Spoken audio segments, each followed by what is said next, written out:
Imagine waking up one morning in your quiet suburban home. The sun is streaming through the windows.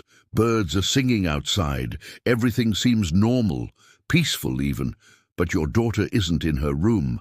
Her bed is empty. Her backpack is still by the door. Her phone, the device teenagers guard with their lives, is sitting on her nightstand, untouched. She's just gone. Now imagine searching for her. Days turn into weeks. Weeks turn into months. The police come. Volunteers comb through the neighborhood. Search dogs are brought in. Posters with her smiling face go up on every street corner, but no one finds anything. And then, years later, you discover she never left at all. She was there the whole time, under your house. This is the story of Jennifer Pruitt, a 14-year-old girl from Jacksonville, Florida, who vanished without a trace in March of 2008. It's a story that haunted a family, paralyzed a community, and exposed a truth so dark, so unthinkable, that when it finally came to light, no one could believe it had been hiding right beneath their feet. This isn't just about a missing person case.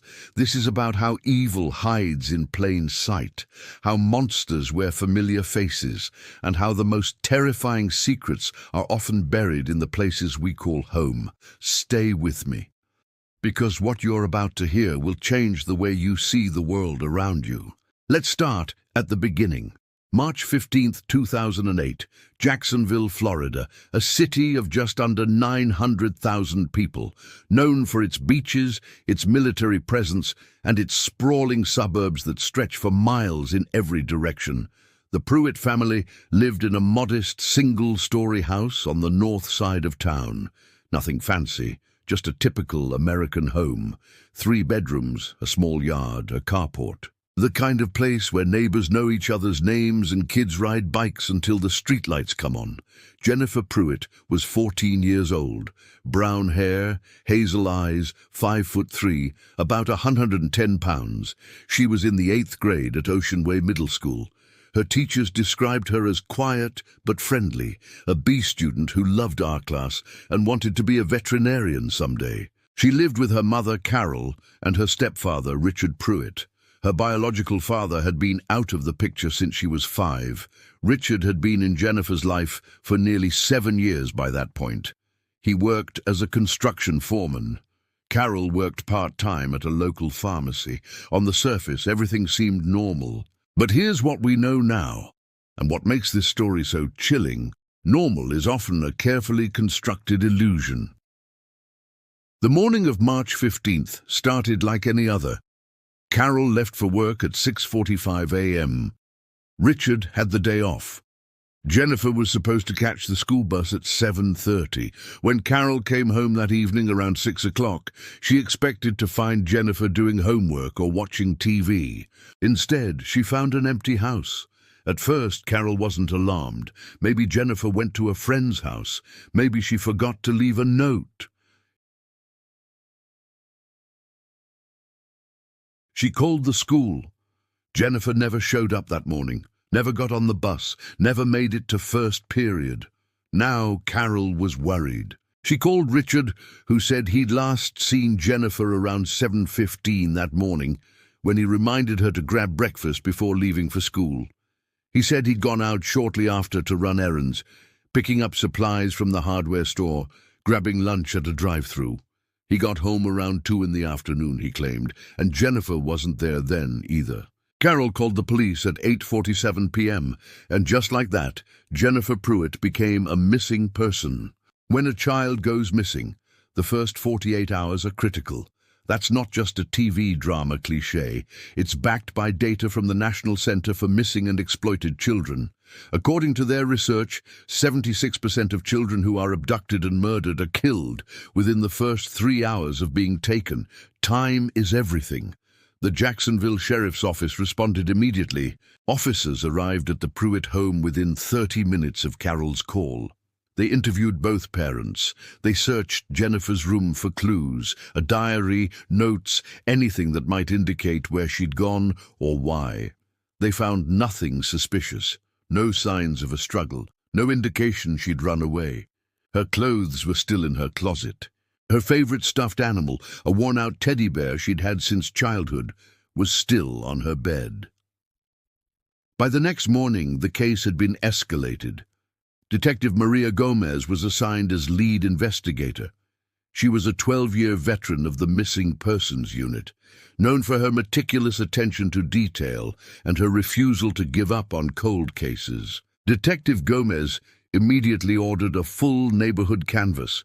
Officers went door to door within a 3-mile radius, asking if anyone had seen Jennifer, if anyone had noticed anything unusual that morning. Nothing. Search dogs were brought in. They tracked Jennifer's scent from her bedroom to the street outside, then lost it. That suggested she'd gotten into a vehicle. But whose? And where did it take her? The investigation expanded. Jennifer's friends were interviewed at school.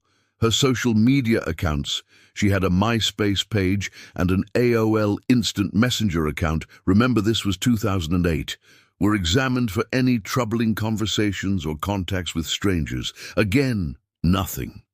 Jennifer didn't have a boyfriend. She wasn't being bullied. She hadn't mentioned wanting to run away to any of her friends. By all accounts, she was a normal teenager living a normal life.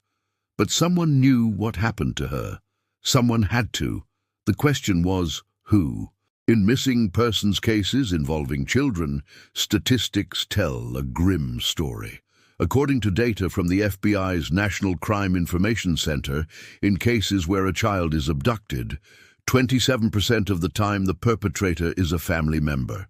Another 53% of the time, it's someone the child knows, a family friend, neighbor, or acquaintance. Stranger abductions, despite what the media often portrays, account for less than 1% of missing children cases. This means investigators almost always start by looking close to home, at the family, at the people who had access, at those who would have had opportunity, and in the Pruitt case, that meant Richard Pruitt. Detective Gomez interviewed Richard multiple times in those first few weeks. His story remained consistent. He woke up around 6:30 a.m. Carol left for work. He reminded Jennifer to eat breakfast around 7:15. He left the house around 7:45 to run errands. He returned home around 2 p.m. Jennifer was gone. Gomez asked for receipts from his errands. Richard provided them. A receipt from Home Depot time-stamped at 8:34 a.m., another from a Wendy's drive-thru at 11:52 a.m., a third from an AutoZone at 1:18 p.m. His alibi seemed solid, but something bothered Gomez. She couldn't put her finger on it. Maybe it was the way Richard answered questions. Too calm, too measured, too rehearsed. Maybe it was the fact that he never cried, never showed the kind of raw, desperate emotion you'd expect from a parent whose child had vanished. Or maybe it was the way Carol looked at him during interviews, like she was seeing him clearly for the first time. Like doubt had crept into her marriage. Gomez requested permission to search the house thoroughly. Carol agreed immediately. Richard hesitated, just for a moment, but eventually consented. A forensics team spent 3 days combing through the Pruitt home. They examined Jennifer's room with luminol, looking for blood traces. They checked the bathroom drains. They pulled up sections of carpet. They searched the attic, the carport, the small shed in the backyard. They found nothing. No evidence of foul play, no signs of violence. No indication that anything criminal had occurred in that house. The investigation stalled. As days turned into weeks, Jennifer's disappearance became a media sensation. Local news outlets ran her story nightly. Her picture appeared on the front page of the Florida Times-Union. Nancy Grace covered the case on her CNN show, grilling Richard Pruitt in a tense confrontational interview that went viral online. Volunteer search parties combed through nearby woods, parks, and waterways. The local community rallied. Candlelight vigils were held. Reward money poured in, eventually reaching $50,000 for information leading to Jennifer's whereabouts. Carol became the face of the search.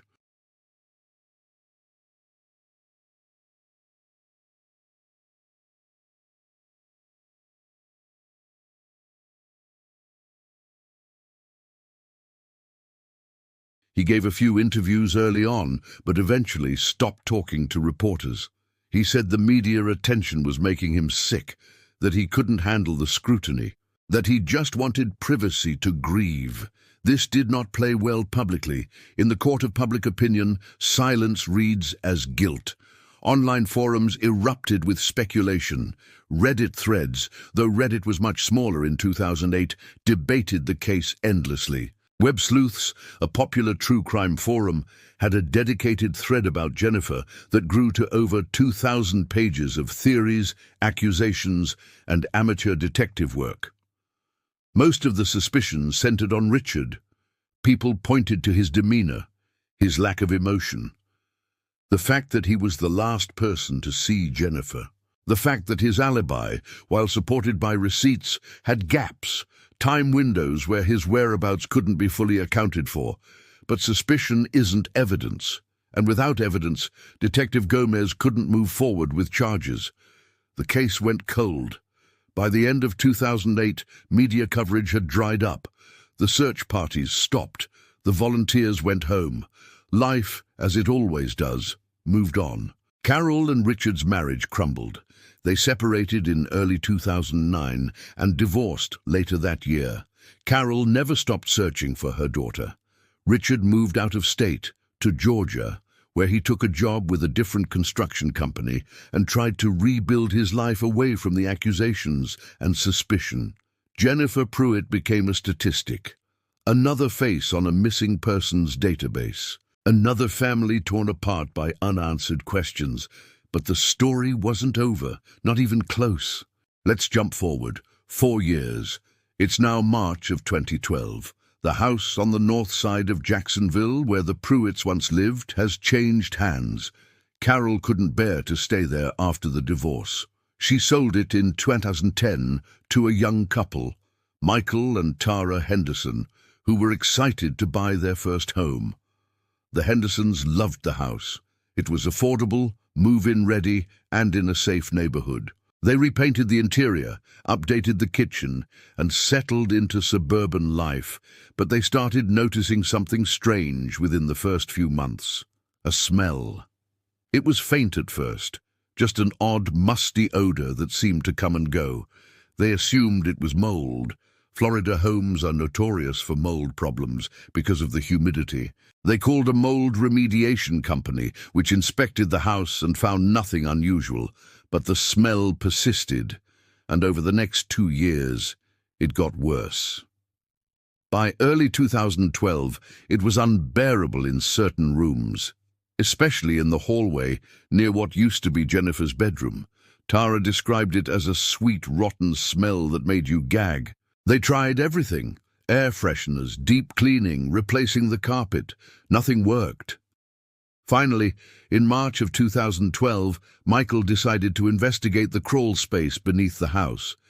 Most homes in Florida are built on concrete slabs, but older homes, like the one the Pruitts lived in, sometimes have raised foundations with crawl spaces underneath. These spaces are typically about 2 to 3 feet high, dark, damp, and rarely accessed. Michael grabbed a flashlight and pried open the access panel in the hallway closet. He crawled inside, expecting to find a dead animal, maybe a raccoon or possum that had gotten trapped and died under the house. What he found instead changed everything. About 15 feet from the access panel, partially covered by old insulation and construction debris, Michael saw something that didn't belong. A piece of fabric, pink and white stripes. He crawled closer, shining his flashlight ahead of him. And then he saw it. Bones, small, delicate, unmistakably human. Michael scrambled backward, nearly hitting his head on the floor joists above him. He pulled himself out of the crawl space, his hands shaking, his heart pounding. He called 911. The Jacksonville Sheriff's Office responded within minutes. The entire block was cordoned off. Crime scene investigators arrived. Detective Maria Gomez, who had never stopped thinking about Jennifer Pruitt, was called back to the case. A forensic team entered the crawl space and carefully documented what Michael Henderson had found. A skeleton, nearly complete. wrapped in a pink and white striped bedsheet. Dental records would later confirm what everyone already suspected. It was Jennifer Pruitt. She had been under the house the entire time. For 4 years, while search parties scoured the woods, while volunteers dragged ponds, while the media speculated and the internet debated, Jennifer had been right there, under the floor, in the dark, hidden beneath insulation and debris in a crawl space that investigators had somehow missed in their initial search.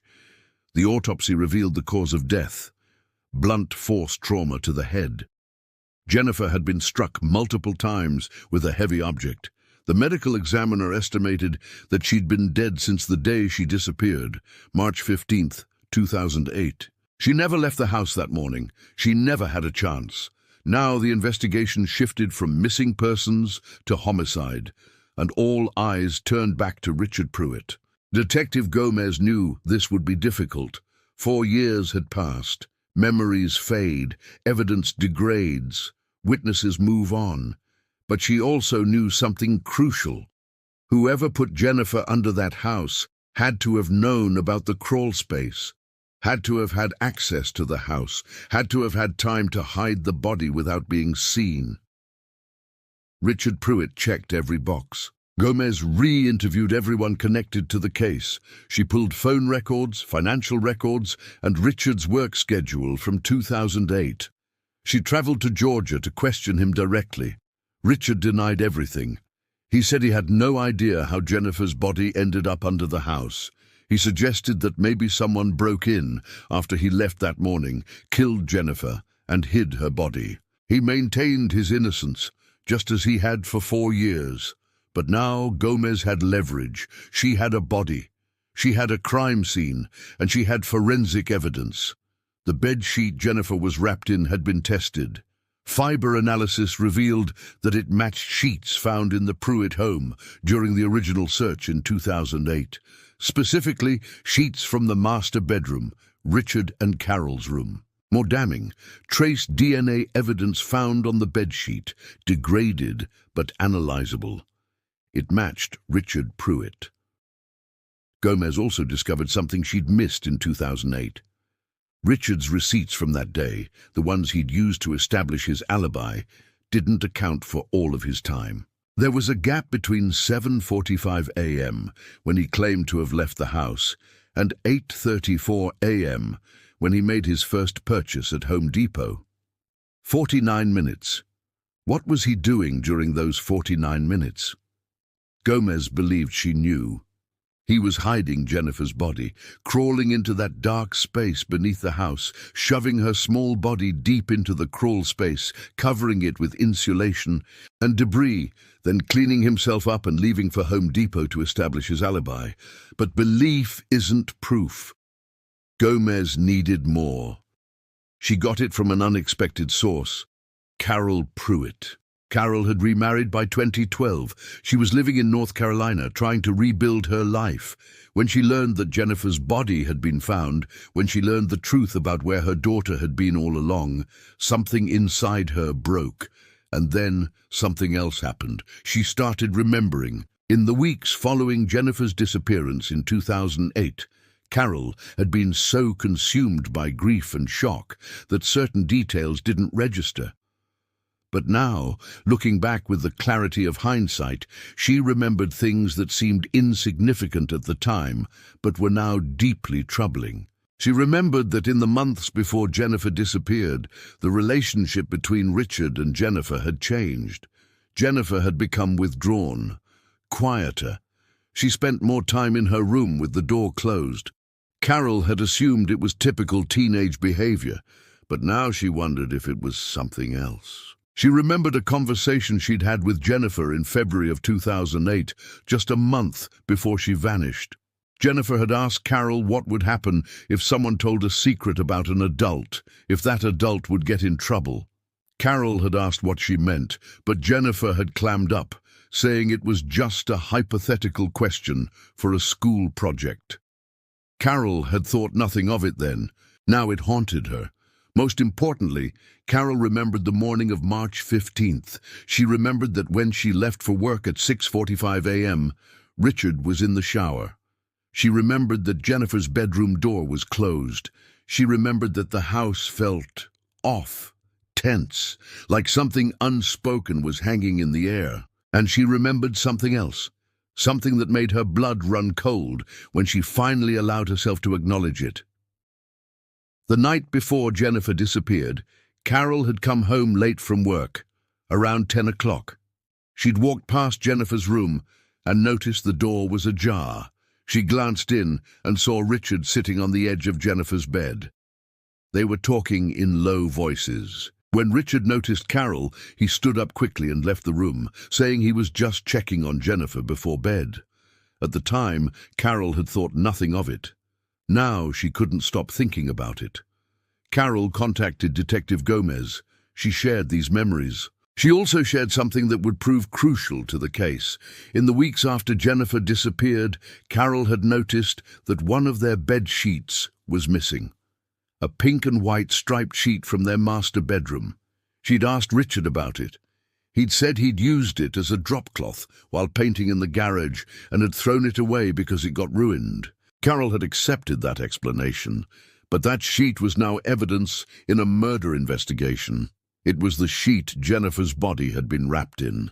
In August of 2012, Richard Pruitt was arrested at his apartment in Savannah, Georgia, and charged with first-degree murder, child abuse resulting in death, and tampering with evidence. He was extradited back to Florida to stand trial. The case that prosecutors built was circumstantial. There was no video evidence, no confession, no eyewitness, but it was compelling. They argued that Richard had been sexually abusing Jennifer for months, possibly years, that Jennifer had finally threatened to tell someone, that on the morning of March 15th, after Carol left for work, Richard had confronted Jennifer. A fight had ensued. He'd struck her with a blunt object, possibly a hammer or a heavy flashlight, killing her. Panicked, he'd wrapped her body in a bedsheet from his room, dragged her to the hallway closet, and shoved her into the crawl space beneath the house. He'd covered the body with insulation and debris. Then he'd cleaned up, disposed of the weapon, and left the house to establish his alibi. When he returned home that afternoon, he'd acted surprised that Jennifer was missing. He'd called the police. He'd played the role of the concerned stepfather, and he'd almost gotten away with it. The defense argued that the evidence was circumstantial, that there was no proof Richard had killed Jennifer, that someone else could have entered the house and murdered her, that the DNA on the sheet proved nothing. Of course, Richard's DNA would be on sheets from his own bedroom, but the prosecution had one more piece of evidence, one they'd saved for trial: Jennifer's diary. In the original search of Jennifer's room in 2008, investigators had found a diary. It had been logged as evidence, but at the time, it hadn't seemed relevant. Most of the entries were typical teenage musings, complaints about school, crushes on boys, arguments with friends, but Detective Gomez had kept it, and in 2012, after Jennifer's body was found, she read through it again. This time, she noticed something she'd missed before. The entries from January and February of 2008, the last 2 months of Jennifer's life, had a different tone. They were darker, more guarded. Jennifer wrote in vague terms about things that were happening that she didn't know how to talk about. She wrote that she felt confused and scared. She wrote that she didn't want to be alone with someone but didn't name who. Then, in an entry dated February 28, 2008, just 2 weeks before she disappeared, Jennifer wrote something that made Gomez's blood run cold. "I can't keep this secret anymore. It's making me feel sick. I think I have to tell Mom. But what if she doesn't believe me? What if he says I'm lying? I don't know what to do. I just want it to stop." At trial, the diary was entered as evidence. The prosecution argued that it proved Jennifer was being abused, that she was planning to tell her mother, that Richard had killed her to keep her silent. The defense objected, arguing that the diary was too vague, that it didn't specifically name Richard. That it could have been about anyone, a boy at school, a teacher, a family friend. But the jury didn't need specificity. They understood what Jennifer had been trying to say. They understood why a 14-year-old girl would write in code about something too terrible to speak aloud. The trial lasted 3 weeks. The media descended on Jacksonville once again. Courtroom sketch artists captured Carol's face as she testified, tears streaming down her cheeks. They captured Richard's expression, cold, emotionless, defiant. 37 witnesses testified, forensic experts, police officers, Jennifer's friends, Carol. On September 19, 2012, after deliberating for just over 6 hours, the jury returned a verdict, guilty on all counts. Richard Pruitt was sentenced to life in prison without the possibility of parole. As the judge read the sentence, Richard showed no emotion. He didn't cry, he didn't speak, he simply stared straight ahead, his face blank. Carol collapsed in the courtroom. Years of grief, rage, and unanswered questions came pouring out. She sobbed so hard she couldn't stand. Outside the courthouse, Detective Gomez spoke to reporters. She said she wished they'd found Jennifer sooner. She said she wished she'd looked harder in that crawl space in 2008. She said she'd carry that failure with her for the rest of her life. But she also said this: Jennifer can finally rest now. She's not lost anymore. She's home. The Pruitt case had ripple effects that lasted years. First, it exposed serious flaws in how the initial search of the home was conducted. An internal review by the Jacksonville Sheriff's Office found that the crawl space had been visually inspected in 2008, but not physically searched. Officers had shined flashlights into the space, but hadn't crawled inside to examine it thoroughly. The assumption was that if Jennifer had been placed there, search dogs would have alerted to the scent, but the dogs had been brought in days after Jennifer's disappearance, and scent evidence degrades rapidly, especially in humid Florida conditions. By the time the dogs searched, Jennifer's scent may have already dissipated or been masked by the musty, damp environment of the crawl space. The department implemented new protocols for searching homes in missing persons cases. Now, every accessible space, attics, basements, crawl spaces, storage areas, must be physically searched by officers, not just visually inspected. Second, the case highlighted the importance of recognizing signs of abuse in children. Jennifer's behavior had changed in the months before her death. She'd become withdrawn. She'd hinted at secrets she couldn't share, but no one, not her teachers, not her friends, not even her mother, had recognized these as red flags. According to the National Child Traumatic Stress Network, approximately 1 in 4 girls and 1 in 13 boys experience sexual abuse at some point in their childhood. Most victims know their abuser. Most never report what's happening to them because they're afraid of not being believed, afraid of breaking up their family, or afraid of retaliation. Jennifer's story became a rallying cry for better education about recognizing and reporting child abuse. Schools in Jacksonville began implementing more robust training for teachers and staff. Awareness campaigns spread across Florida and eventually nationwide. Third, the case served as a grim reminder that the worst crimes often happen in the places we least expect. Behind closed doors, in homes that look normal from the outside, committed by people who seem trustworthy. Richard Pruitt wasn't a stranger lurking in the shadows. He was a stepfather, a construction foreman, a man who went to work every day, who paid his bills, who lived an ordinary life. Until the day he decided to silence a 14-year-old girl who had finally found the courage to speak. Even now, more than a decade after Jennifer's body was found, questions linger. How long had the abuse been going on? Months? Years? Jennifer's diary hints at it, but she never explicitly wrote about what was happening to her. Did Carol truly not know? She maintains that she had no idea Richard was abusing Jennifer. She says that if she'd known, if she'd even suspected, she would have left him immediately and protected her daughter. Most people who knew Carol believe her, but some still wonder if there were signs she missed or chose not to see. Could Jennifer have been saved? What if she'd told a teacher? What if a friend had noticed and spoken up? What if Carol had pressed harder when Jennifer asked that hypothetical question about telling secrets about adults? These are questions with no good answers. They're the kind of questions that haunt everyone touched by this case. Detective Gomez retired in 2018. In interviews, she said that the Pruitt case is the one that defined her career. Not because she solved it, though she did, but because of how badly she wishes she'd solved it sooner. Carol Pruitt still lives in North Carolina. She rarely gives interviews. On the anniversary of Jennifer's death each year, she posts a photo of her daughter on social media with a simple message: "You are loved, you are remembered, you are missed." And Richard Pruitt? He's serving his life sentence at a maximum security prison in North Florida.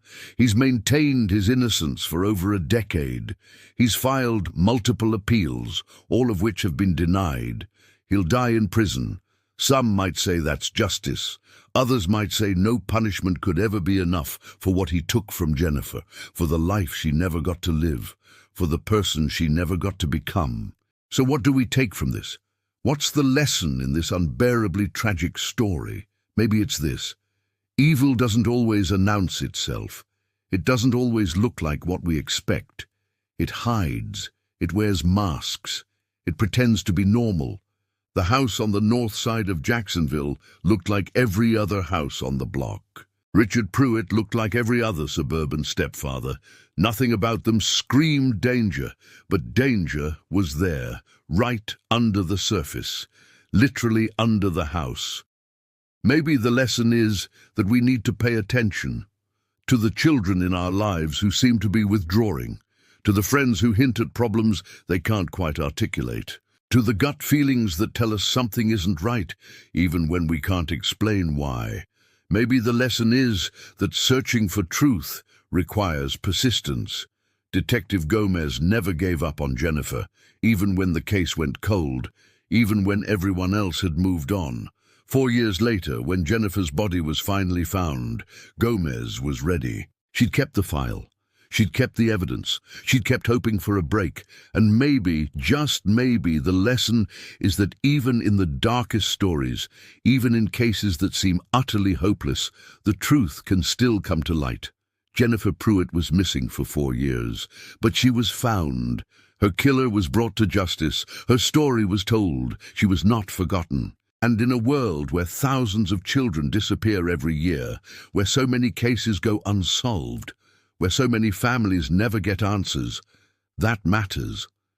Jennifer's story is a tragedy. There's no other word for it. A 14-year-old girl with her whole life ahead of her, with dreams of becoming a veterinarian, with a teddy bear still waiting on her bed. Had that life stolen from her by someone who was supposed to protect her. But her story is also a reminder, a call to action. Look closer, listen harder. Trust your instincts. Speak up when something feels wrong. Believe children when they try to tell you they're in danger. Because somewhere right now, there's another child living in a house where evil hides beneath a veneer of normalcy. Another child who's afraid to speak. Another child who needs someone to notice. Don't look away. Jennifer couldn't be saved. But maybe the next Jennifer can. That's the real answer. Not the one that was found under the house in Jacksonville, but the one we all have to keep searching for every single day. My dear friends, thank you so much for staying with me through this difficult journey. I know this wasn't an easy story to hear. These kinds of cases, they shake us to our core. They remind us that the world can be a frightening place, but they also remind us of something else, the importance of looking out for one another. You know, I've been sharing these stories for a while now, and what keeps me going is knowing that there are people like you, thoughtful, caring souls, who take the time to listen, who take the time to care. Whether you're a parent, a grandparent, an aunt or uncle, a teacher, or just someone who believes that every child deserves to be safe and protected, Your willingness to bear witness to stories like Jennifer's matters more than you know. To those of you who've been with this channel for a while, you dear, faithful friends who come back week after week, thank you from the bottom of my heart. Your support, your comments, your shared concern for these victims, it means the world to me. You've built a community here that truly cares about seeking truth and honoring those who can no longer speak for themselves. And to those of you who are new here, welcome. I'm so glad you found your way to this channel. If Jennifer's story moved you, if it made you think, if it reminded you of the importance of protecting the vulnerable, then I hope you'll consider joining our community.